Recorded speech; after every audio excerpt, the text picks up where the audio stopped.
Today we're going to talk about pumping, feeding, and storing breast milk with mom and mother of Pippy Sips. So, can you tell us a little bit, Amberlee, about what Pippy Sips does? Yes.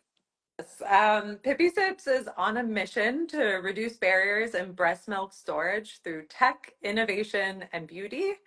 And the first part of that process is the launch of our flagship product, Maya, which is a storing, cooling, and monitoring system for breast milk. Yeah, and we launched our product about 2 years ago, and we are still working every day to make breast milk storage easier for moms. I was just looking at the new design of Maya, and in terms of monitoring, can you tell me a little bit about what it does compared to, let's say, a typical thermos, right? Like if you just look at it. Yeah, great question. Yeah, we are the only product on market that does have a monitoring function. And I feel like a silly goose because I don't have, I'm actually co-working from a friend's house today, so I don't have the product. um, which duh.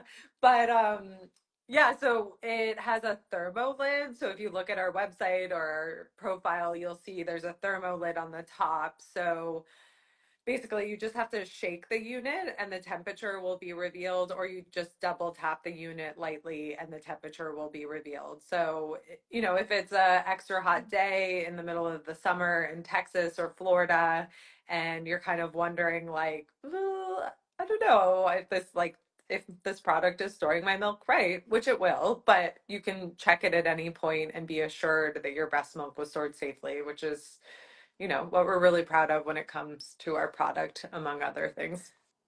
Amazing. Yeah, because you're tackling such a big problem. And just for a background for those that are joining that don't know me, I'm Lauren. I'm a nurse practitioner, microbiome researcher, but founder of the Natural Nipple because I wanted to make providing breast milk easier for all families, really as the way of setting up your microbiome and your immune function.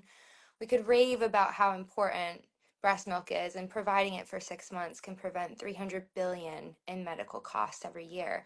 But it's just not easy for parents to do, especially going back to work. And over and over and over, women were telling me the same thing. They were like, I don't know, I introduced this bottle and I really struggle coming back to breast. The shape, the feel, the flow is different.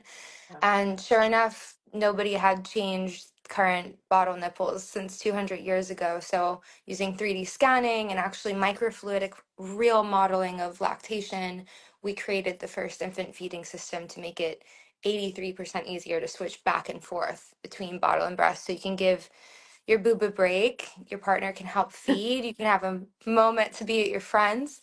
And when I see like so much synergy between our products, because okay, if you are able to come back and get that latch, it's amazing because you still have the utility. Your body can still keep producing milk. hmm And when you are producing milk and you've strived so hard to pump it and your baby didn't drink it yet, it's like that they call it liquid gold, right? So Yes. I'm curious about your aha moment. Like, what was your founder journey? Like, when did you decide, like, wow, this doesn't exist? Yeah, yeah. And I so much appreciate the natural nipple as a mom who struggled with my first baby with latch and finding bottles. And I mean, she had a hard time latching onto everything.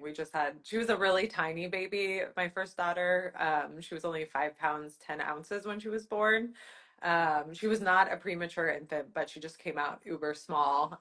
So latching was just so difficult, and the bottle issue just added to it. So anyways, congratulations on launching your product and bringing that to moms and parents. Thank you. Um, yeah, so the aha moment for me, so I've been a mental health professional for my whole adult life, and so I've worked in some pretty intense jobs. So when I had my second baby, I had probably my most intense job. I was running a mental health clinic here in Philadelphia Wow. during the height of the opiate epidemic. And in many ways, the epidemic hit us and we didn't really know what was happening or how to help people. So a lot of my job was making sure people got the resources and services they needed when they were coming into our unit. And sometimes people were coming into our unit in withdrawal, psychotic, homicidal, suicidal, everything. We saw it. And I had just had a baby. So Yeah. combine having a baby with trying to run this pretty hectic unit. Um, and my job was really to make sure that the unit was run efficiently, that everybody was safe and everybody got the services they needed. And in the midst of all of this, I was trying to pump and store milk. Mm, Um, yeah, so just overall, it was a really hard time in my life. But the storing milk was like such this issue because the room where we had our basically our conference room where they had the refrigerator for people's lunches and stuff is where I would store my milk, but it was also the room that we had staff meetings in, we had group therapy in, and there was all sorts of things always happening in that room, so it never felt like a secure place to put my breast milk. yeah. um and there's a couple I worked with people who would like take my breast milk out of the fridge sometimes and be like, "What's this?" and make a silly joke because they knew that it was breast milk. Often that was men. Actually, never a woman never did that.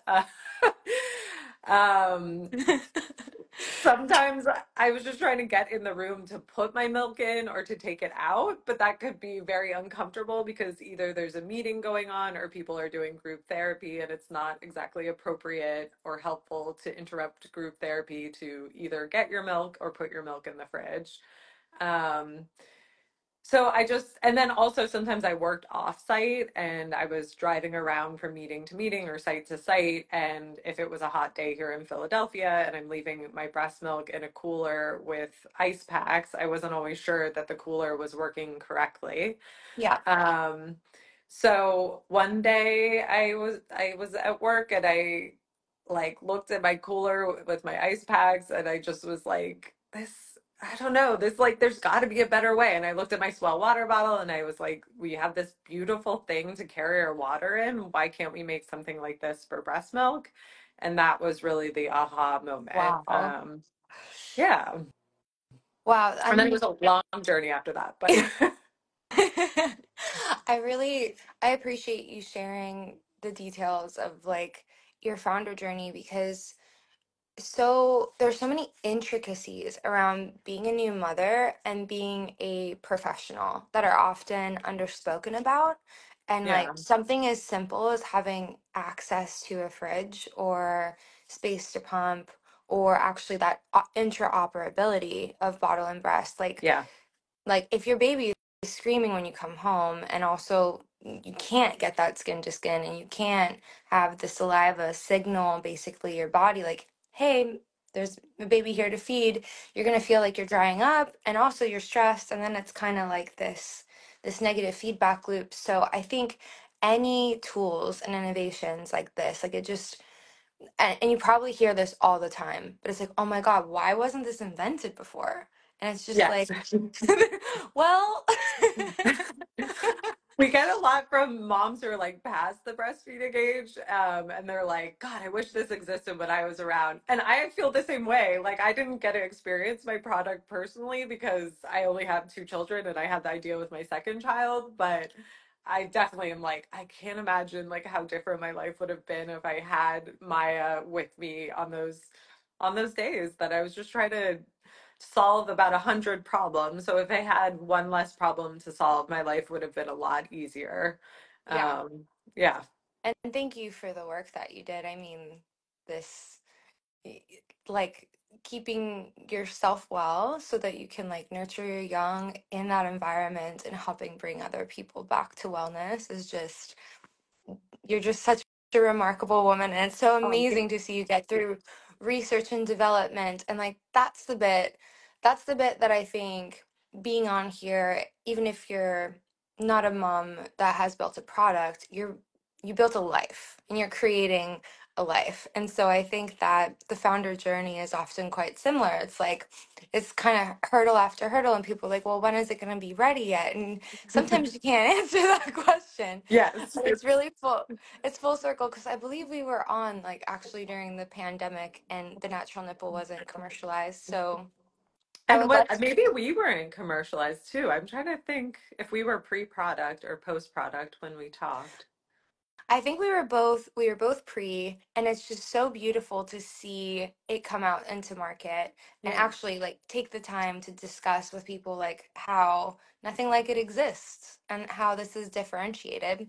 So I think what I would love to hear is in terms of work-life balance, right? Like a lot of the issues that you and I are describing are because we don't actually have federally mandated maternity Mhm. leave in the United States. Yeah. And beyond that, like for some people, their career is how they really want to leave legacy and create in life. So giving you the freedom to have a tool to be the best mother and the best professional immediately, like without waiting for policy changes, like because people are having babies Yeah.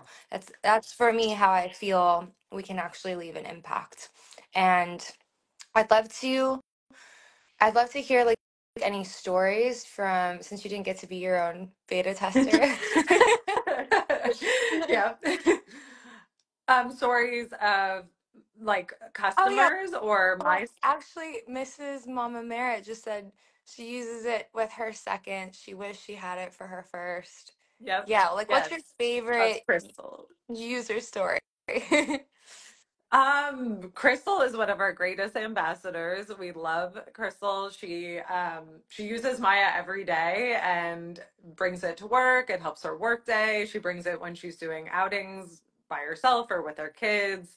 Like recently, she did a beach cleanup after the hurricane in Florida, and she was using Maya. She was sitting on the beach in her bathing suit using Maya, just and one less thing to worry about, on a warm day when she's doing that work. Yes. Um, I mean, I love our customer stories. They always keep my motivation. Being a startup founder is tiring and emotionally wearing. But I love hearing all the stories between like moms taking it to the Taylor Swift Eras tour. We recently had a polo player, Pamela Flanagan. She's been to the US Open. I think on more than one time. I don't know much about polo, but she reached out and was like, "I love your product. Like, look at this footage of me using it in between training."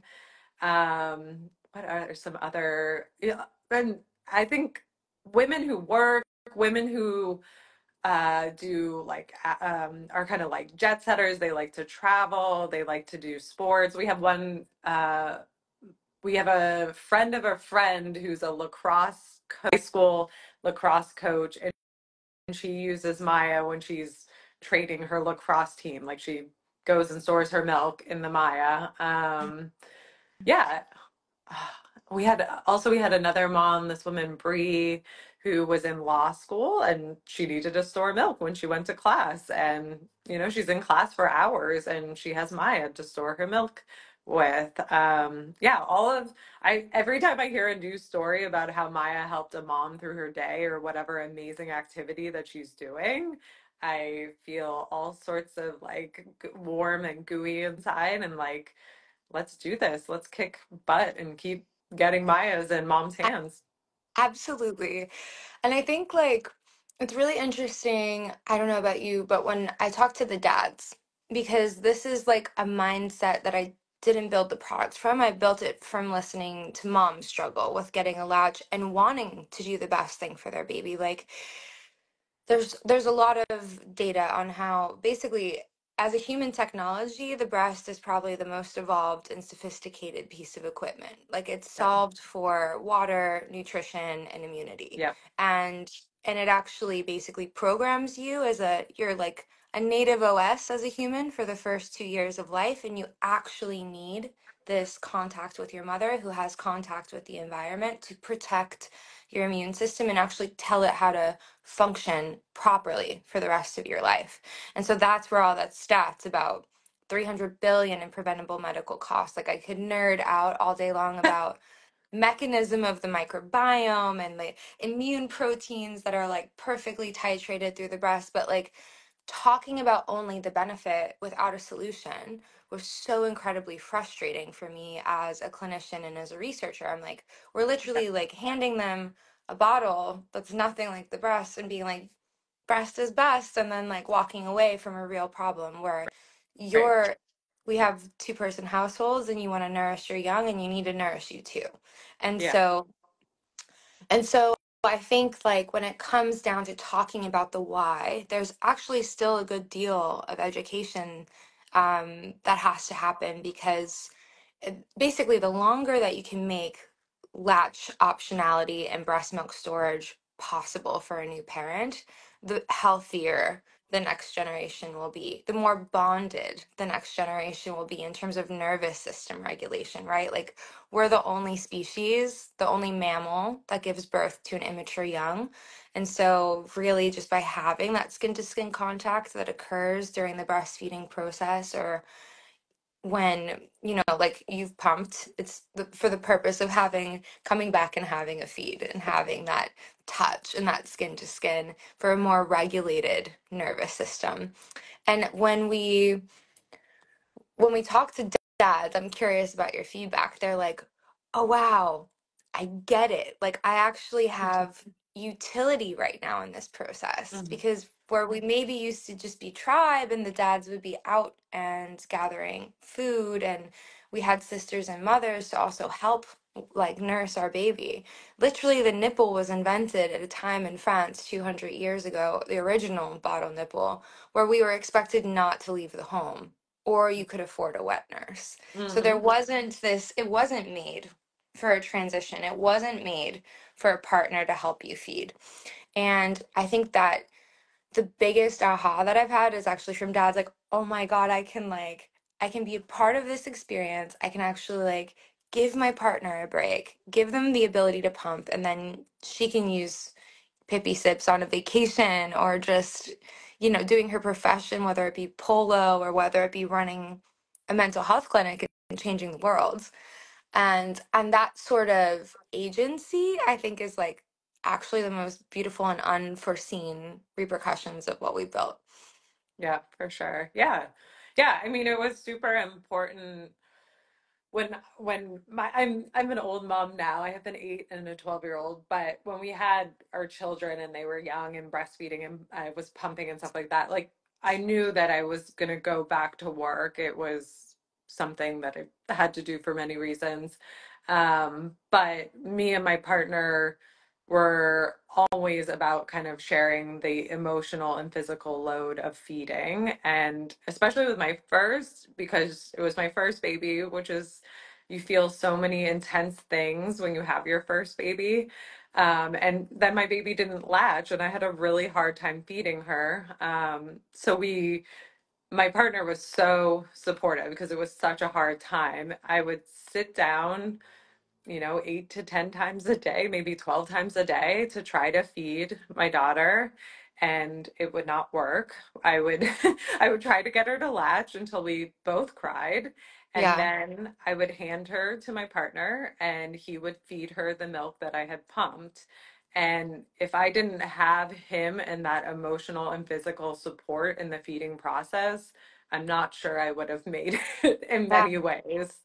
My mental health was definitely affected by the feeding process and the difficulties I experienced with it. So any products that are helping in sharing that load with your partner, I think are going to help everybody. I think, like you said, it will help your partner to feel more involved, to feel their utility in this process, and it will help the feeding person, whether whoever that might be, to feel like they're supported and they're not alone in this process. Yeah.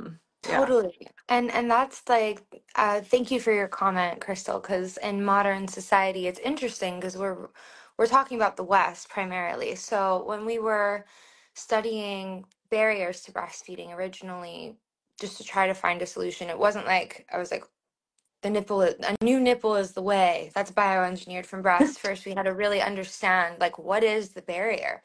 And we did the same research in Nepal, where they actually have the best rates of breastfeeding in the world, both to 6 months and to 2 years. And I think what's really interesting is like from a cultural perspective, that isolation that you experienced and had you not had your partner, like they have not lost this ancient wisdom and reverence of matrescence. Like your community literally bounds around a new mother, bringing them really nutrient dense omega 3 and 6 rich Ajuan is the seed and food, and your pampered basically like the first 3 months by society.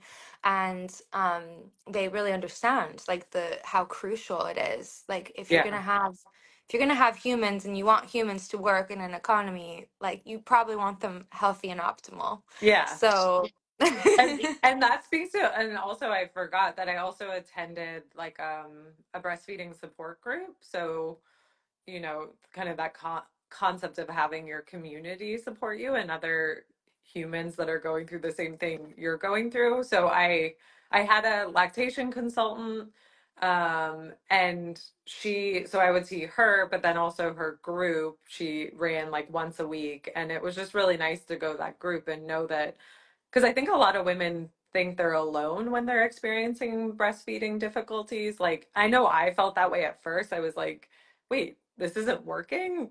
Humans have been doing this since the beginning of time. And I even had, I mean, this is terrible. I had an uncle say, what do you mean you're having breastfeeding difficulty? Like monkeys breastfeed. oh my gosh. Something disgusting like that. And I remember the tears like welling up in my eyes and being like, oh my God, like I can't, like I'm totally incompetent. Those were the thoughts and Oh feelings my happening. gosh, So, yeah. so going to a breastfeeding support group and being around other women that were experiencing what I was experiencing just made me feel so much better and so supported, and that I wasn't alone. And yeah, yeah. And look what you did. You transformed, like, you made something in the world that didn't exist and that functions in this modern, like, Western society. And so we could talk all day, Yes. like, but I'm super curious. Curious about the future of breast milk pumping and breastfeeding technology. Like, what what do you feel called to solve next? Or is there anything that you want to share is like Sure. in the pipeline? Yeah. Yeah, I think there's like a lot of things happening in the industry right now. There's all sorts of products popping up. I think, really our focus is making the most quality products and incorporating tech into our products. I think we live in an ever-changing society and world, and things are moving fast, and it is our mission to use tech to make breastfeeding and breast milk storage easier. And you see a lot of stuff, really cool, innovative stuff coming out, between like a massaging pump bra or a milk tracker to help mom know how much milk she's pumped, how long she's been storing it, when she should use it, when she should freeze it, all that kind of stuff. I think, we're technology is here to help us, and there's no reason that, I think a lot of people don't think technology can be brought into feeding and pumping, but of course it can. Just like anything else, you can bring technology into it to help people and make their lives a little bit easier. So that's really our mission at Pippy Sips, is to make sure that we're using technology to help pumping moms and breastfeeding moms. I love Yeah, yeah. I love it. And you also, I believe you have a discount code. So where can our audience find you? Yeah. Um, Yes. So another component of our company that really comes from my history of doing mental health and social work is that we always want to be giving back to our community. Um, Unfortunately, the problem with tech often is with the price of tech, and that it can be expensive. And we understand that not all moms can afford our product. We know it's a high price premium product. So right now we are doing a buy one, give one campaign. We're working with Every Mom Chicago, which is yeah, yeah. So they work with moms in underserved communities to provide them kits with postpartum and breastfeeding essentials. So this week we're doing this buy one give one campaign. You for each Maya bought, one Maya will be given to every mom Chicago, and we're doing 30% off. Use the code GIVE GIVE. And not only will you be getting something for yourself, but you'll be giving back to the community, which I think we did a lot of talking about community and how important it is to support other moms and feeding parents. So, That is so beautiful. I would actually love to catch up about that with you off our live. sure. Yeah, in Q1, we're giving away hospital to home bags, also with resources Very for good. new moms, not just the bottle. So we're training nurses right now, actually on a trauma informed care. Meditation and holding some space, and then same to you, like beyond the bottle, I thought it was really important that we provide and democratize a tool other than Dr. Google. So we've trained an AI nurse that right now all of our customers at the Natural Nipple, instead of getting like insights based on SEO, like in the middle of the night, if you don't have anyone to chat to, you can chat to our AI nurse. And Very we've made a cool. special code for your audience. It's Yes. TNN times Pippy Sips. So everyone can get 15% off of the Natural Nipple if you go to thenaturalnipple.com. And yeah, we actually set up a philanthropic arm. But I love Awesome. the idea of buy one, get one. So like one could continue to be donated to moms in need. Yeah. So yeah, we'll follow up about distribution, and I would love to help with Awesome. uh, the Chicago efforts. Yeah. Thank you. Is there anything that we missed that today you'd really want to circle back into the conversation? No, I think what a great conversation about just supporting feeding and pumping parents and making sure they have community, technology, and support to make life a little bit easier. Yeah. Amazing. And I can't wait to actually, yes, thank you for asking. We are going to publish this live on the Natural Nipple Instagram. And then if you go to our website and subscribe to our newsletter, there's a fun little pop-up. You'll get sent this as a podcast, as well Oh, as the discount codes that we discussed in our newsletter. perfect. Will you send me that so I can put it in our newsletter too? Yes, Or yes, okay. absolutely. Thanks.